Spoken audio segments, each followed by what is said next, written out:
And welcome to the Business Not As Usual podcast. You've got Vince, you've got Mike. What's up? So much, my friend. So it has been such a week. It's been a tremendous week. I am excited. I am excited, which means that this is going to be a terrible episode because I'm so excited. There's nowhere to go but down. For those that are listening, I'm obviously just kidding. I don't want to lose only you 30, down from here, kids. Yeah, I don't want to lose you 30 seconds in. I am in a good. I'm in a great mood. And we're going to talk about some stuff today.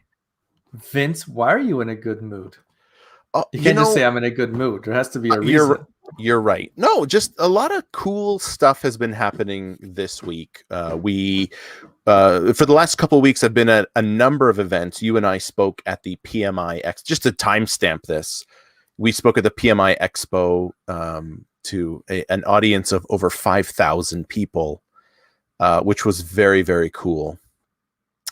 And last week, I was in Belgium, virtually, of course. You were in Belgium? Virtually, of course, speaking at an event. And that is and I had a conversation with a gentleman that is actually the springboard for our episode today, which I think is going to be very near and dear to your heart. But it was a conversation that it connected the dots for me on something that you talk about all the time, which is a portal, or what a portal is, and using as a business as a platform for other work, and really I think portal has become a very, it's almost become a buzzword. Oh, we need a portal. Oh, big and time. It wasn't until everybody needs one. Yeah. And everybody needs one, and they needed it yesterday. Right.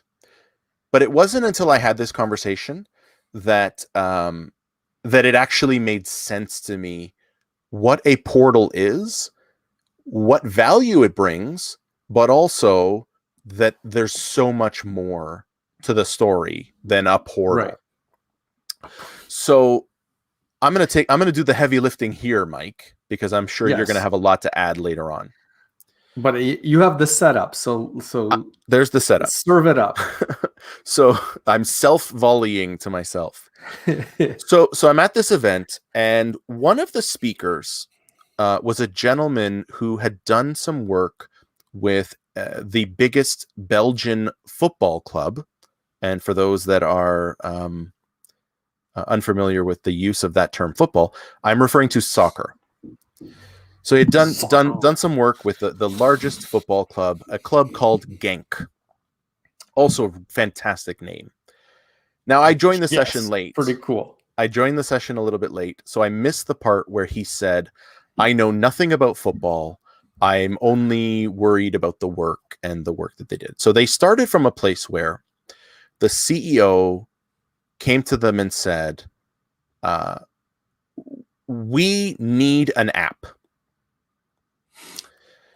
And from there, they got into actually solving the problem. Like, what is the problem? And they turned it into, they went from we need an app into we built an entire experience for our personas, for our fans, for our sponsors, for the people that watch at home. We built these personas, and we actually started designing services for them. It was fascinating stuff. So of course, I have to go and ruin it by asking maybe the most self-serving question I've ever asked. As a football fan, how can I get involved with this? Because I would love. I mean, and I said, admittedly, I'm not a Genk fan, but how did you get involved with the club? A pretty cool project. Yes, tremendous project. Long story short, to answer that, they're one of the sponsors, and so that doesn't really help me because I can't afford to sponsor a club. But after that, we went into the networking area, and the he came over and we started a conversation. It was tremendous. And we got into talking about portals and how, you know, they originally thought that they needed an app. Then they were really pushing a port. They were convinced that they needed a portal. And so he turned to them. He turned to this suite of executives and said, "What's a portal?" And they were stunned. They could not articulate what a portal was. Oh, sorry. I thought you were going to say they were stunned because they didn't know what one was. No. But he was asking them, like, what's they couldn't a portal? answer it. They couldn't answer because someone read it somewhere that they needed a portal. Exactly. So, if we can rewind, sure. We need an app. Yeah. And so why did they need an app? Like, what they thought they needed the an app for? What itch were they going to scratch with said app? Everyone else has an app. We need an app. That's a perfectly good reason. Exactly. But they actually took that and said, okay, you know, to your point, what is the itch that you're trying to scratch? Because an app may not be the solution. Yes. And in the end, what they ended up building was an ecosystem. They ended up building this portal. Oh, they ended up building a portal that you know, it can now be scaled. But anyway, so they couldn't answer. Sorry, are we done with the rewind? Rewound. I just wanted to know why. I just wanted to know why they needed an app. So now he goes. It's the reason why everybody needs an app, right? Like, yeah. So now he needed a portal, and they couldn't answer it. They looked at him. Yeah. Like so a deer in headlights. Right. So he said, "Do you know what a portal is? Let me tell you what a portal is." And this is the part that, like, it connected the dots for me. Have you ever been to Disneyland? Yes. Yes, I have. Okay. You know, you walk up and there's the gate, and beyond the gate you see the mountain, and you see the rides, and you see the shops, and you see the thing. The gate is the portal. It's the way in. You still have to so imagine you go to Disneyland and you have the gate and you walk through, you pay your money, you go through the gate, but then there's nothing there. You have a portal. You have a portal, but it provides no value. Right? And so having the portal is not enough. You actually have to have things behind the portal that give the portal meaning, because without the rides, right? Without the rides, without the shops, without the mountain, I'm thinking of Wonderland here in Toronto. There's a mountain. Is there a mountain there? I thought it was a castle. Oh, sorry, castle. Yeah, it's a castle. Yes, see, you're thinking about Wonderland. I'm thinking of Wonderland. Yes, castle. Without the castle, like, you see the castle, that's what gives the portal meaning. And without actually determining what your customers need behind that portal, the portal is useless. It's just a way of getting in. And that, it was like this trigger went off of, like, now I get when Mike will not shut up about a portal. I get it now. Because that's all it is. It's a way in. But you still have to deliver services on the back end that give your customers what they need and what they want. The portal's the way that they get there. Correct. Beautiful stuff. Portal, platform. If you don't, you build a platform for other people to contribute, but if you don't know what they need to contribute, it's like, well, what do you need it for? I don't know. Everybody else has one.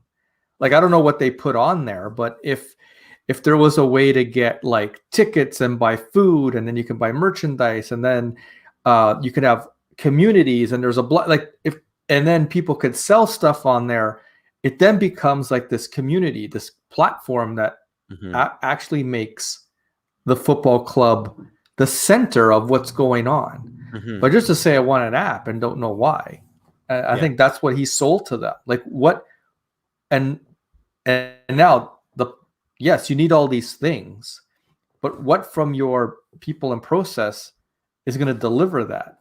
Because you can't just build those things with nothing behind it. How can you service it? How do you fix problems? All those things have to come from the business. Right.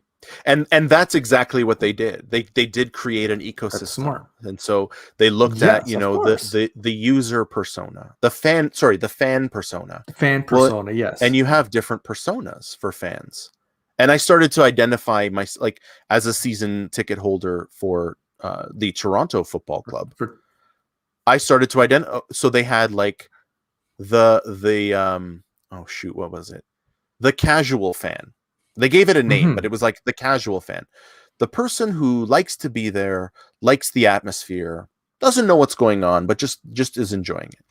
Right. They have the fanatic who knows all the players and their birthdays. Right. Probably knows where just knows way too much about the club. And then you have the people that like me, and this is where I found myself in the persona, is like the data guy who understands the game, understands the tactics, and I need something different than the fanatic.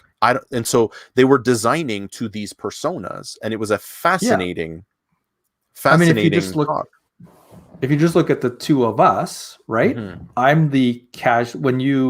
When you're nice enough to bring me to a game in the before time, I'm the casual, right? So yeah, my use of that platform would be completely different than your use of the platform. Was a season's ticket holder and really looked at like what's going on and the stats and who's playing. Where I'm just like, I don't know who's playing. I get to go to 2 games a year, so I could care who's scored. playing. That's good. We're the red guys. The red guys scored. We're good. Like, the whole tradition of like the announcer says the first name. Yeah, I don't. If the last name's not on the board, I'm not saying anything. So where everyone else would say it. So like I would need something completely different than you. Like my platform would be before we even go in, can we pre-order the beers and like the sandwiches? That would be what's awesome for me. And then maybe give me a quick preview of the game. Right? Yeah. Like a 101 version. So that was what I would need from the platform, as opposed to you, who doesn't need that at all. Well, except for the food and the beer. But those things are sort of table stakes. But I need to be able to manage my tickets. I need to be able to sell them if I can't attend a game. There are things that I need to be able to do. All within the platform. If you could just sell them, and then that person gets the barcode, and you never have to meet. Wouldn't that be awesome? Or it's like you never have to worry about, Vince, you got the tickets? Because I'm like OCD. I'm like, Vince, you got the tickets? And you're like, yeah, I got the tickets. You won't have to care. Yeah, it's you already have them. You just flip to the day. Yeah, in we go. Which did happen. Just to divert a little bit here, that did happen to me. One time, I was taking the train into the game. I was meeting a friend there, and I forgot the tickets in my car.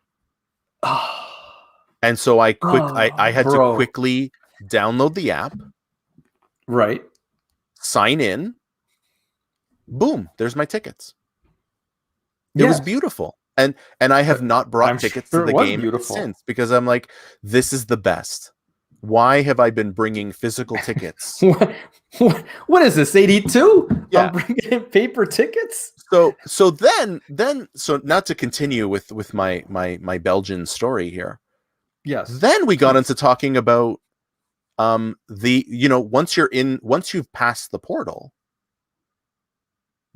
something like the Magic Band opens up a whole other world. Whole new world. Right? And so again, it got me thinking about when the last time that I was at Disney. I'm like, it is magical that I've got this thing on my wrist. It is magical. It is magical. I've got this thing on my wrist. I can go shopping. I can pay for stuff. I have my tickets and my ride times on there. And I don't have to, I can buy things and I don't have to carry the bags with me all day, because they're just going to be at my hotel when I get back. Right. Like those are the kinds of experiences. And I think this is where I'm going to sort of look at you now to pick it up and talk about the experience. What experience are you trying to build behind the portal? But that experience of I don't have to worry about anything because I've got this thing on my wrist, was a beautiful way. And now Disney's not doing it out of the goodness of their heart. They're doing it because they're making it easy for you to spend money, and good for them, because I Yes. will give it to them. Well, yes, that is true.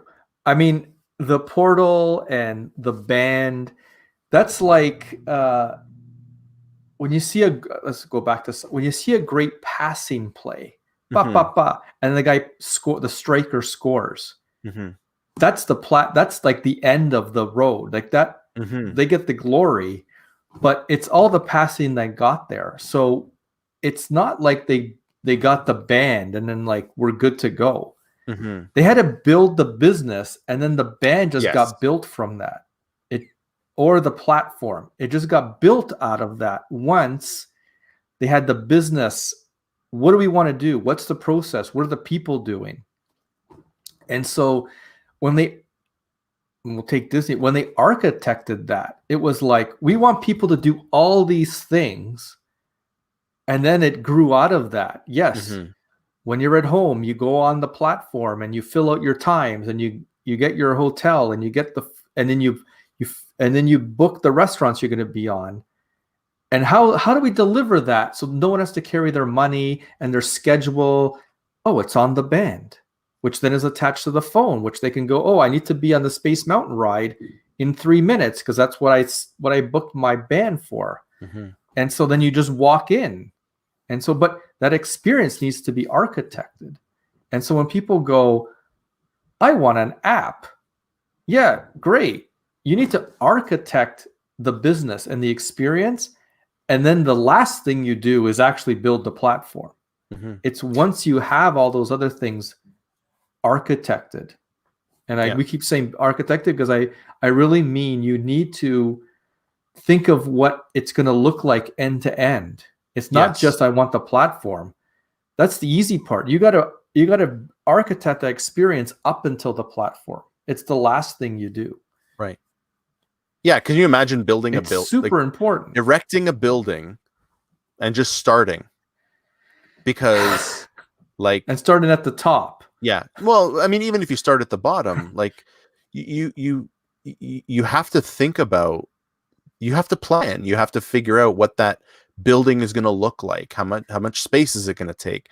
What kind of support structures do we need? Like, I don't know architecture, so I'm not gonna. But like these are the things that you need to think about in advance, and then all you see is the end product. You see the building. You see I guess you feel the experience at a Disney, but you've got to have that experience architected. Architecture is the right word here. You have to know what that looks like from a people perspective, from a process perspective, and you need to be very deliberate about that planning exercise, because it does a bad experience or a bad process disrupts that entire feeling of magic. Absolutely. And then so when we're thinking, and so we keep saying architect, but what does that mean? It means that you don't just have a digital team that starts building the product. Like, you need your business team that owns the processes and has the people and says, how are we going to, if our end goal is to have this as in the world now, it could be an app, it could be a platform. What are our processes and what do we want to do with the digital team helping, and then your IT team helping? And what we've always said is that's why you don't go out and buy the platform first and then try and figure out what's your business first. And so those three things, those three entities coming together are what's going to architect what the end product's going to be.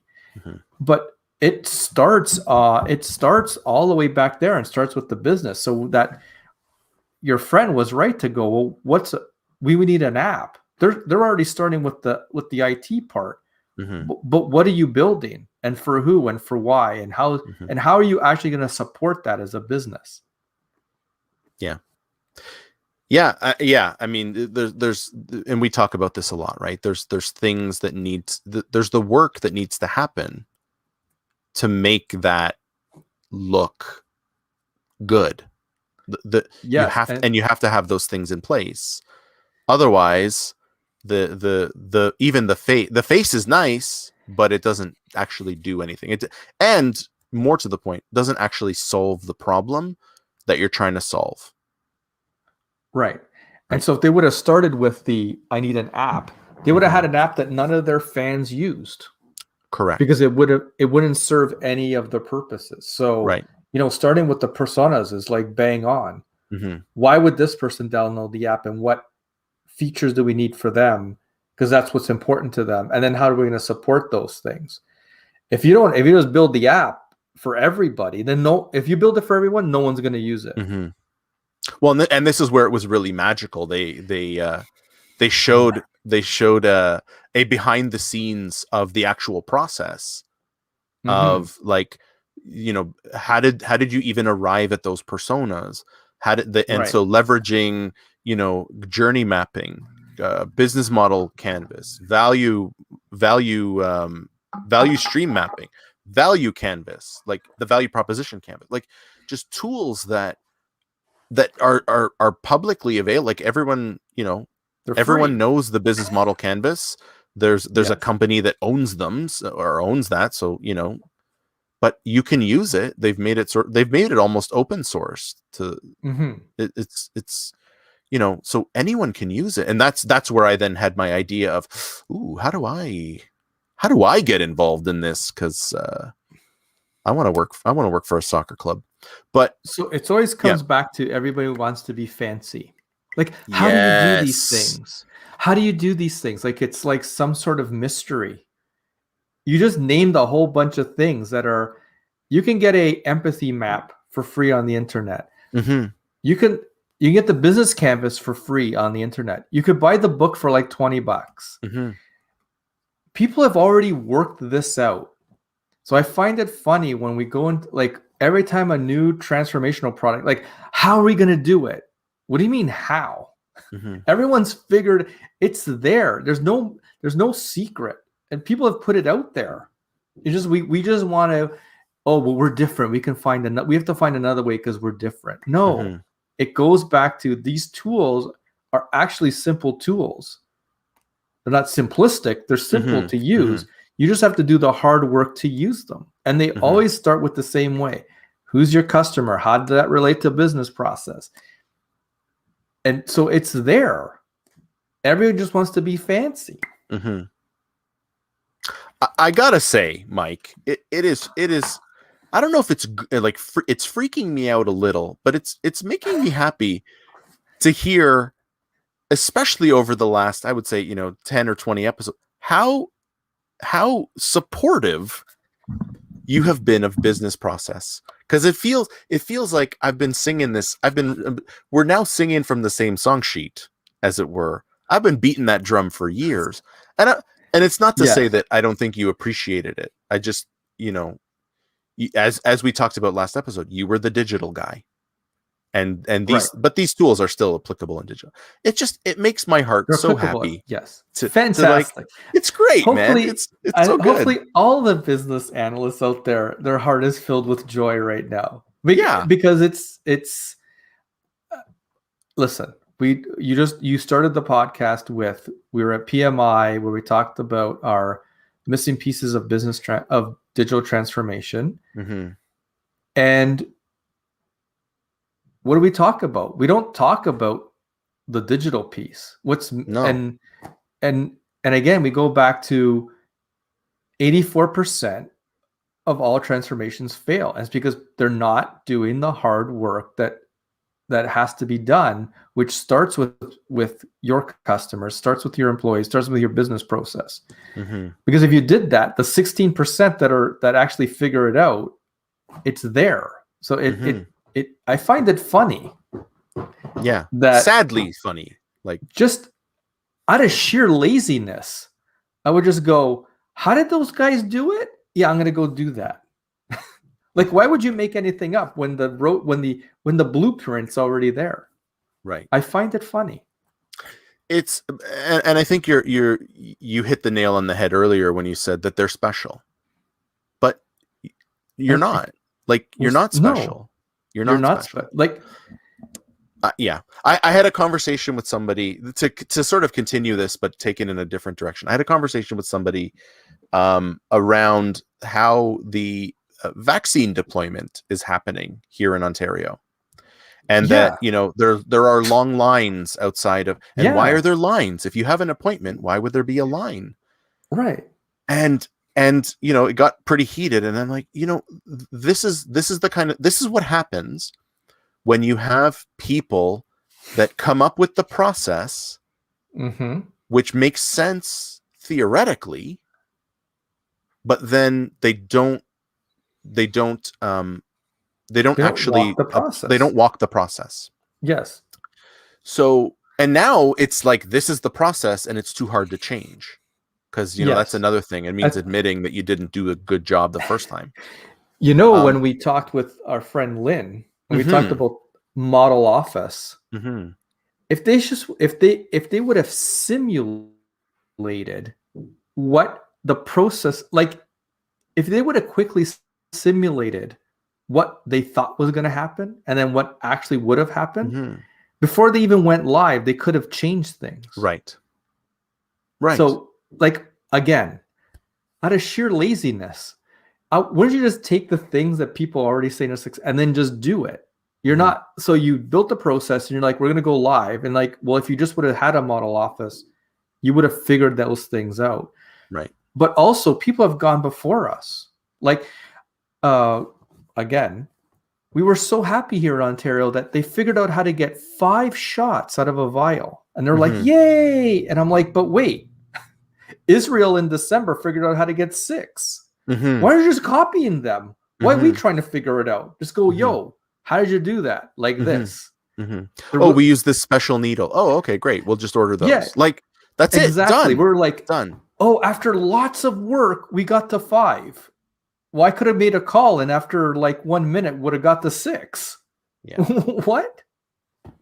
Yeah, and we could probably do a whole episode. Use the tools that are successful. Yeah. And ask for help. That's successful. And ask for help. These tools are out there to help to be used. Yeah. So use them. And don't and this is where, the title of this episode, So You Want to Build a Portal, comes from. And it's also a bit of a play on the Disney theme of So You Want to Build a Snowman.